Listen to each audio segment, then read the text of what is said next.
Assalamualaikum, salam sejahtera, salam dunia otomotif. Guys, depan aku hari ni ada satu unit Porsche Panamera GTS. Okay, yang ini tahun 2022, Japan spec.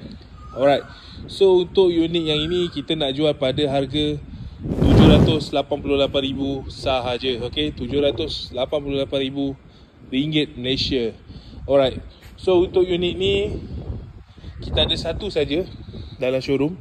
So apa yang ada dekat unit ni, jom aku tunjuk bahagian dalam.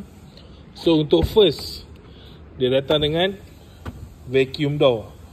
Alright, vacuum door. And then dalaman warna coklat. Then leather seat.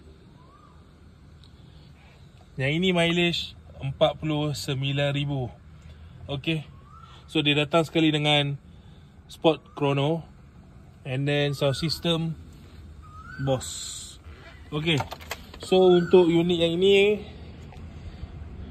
siapa-siapa yang berminat, mana-mana pemburu pahlawan highway yang berminat, korang boleh tekan link di bio, ataupun Roger aku di talian 0173670749. Okay. Okay, sebelum aku terlupa, jom kita tengok bahagian enjin. Okay, untuk Porsche, bahagian enjin.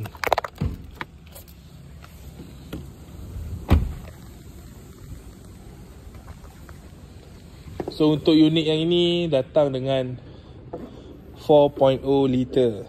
Okay, 4.0 cc V8 turbo. Alright, so untuk bahagian enjin, semua masih lagi clean. Tiada kesan-kesan yang teruk. Free accident. Okay, so aku ulang sekali lagi, mana-mana yang berminat, korang boleh terus tekan link di bio.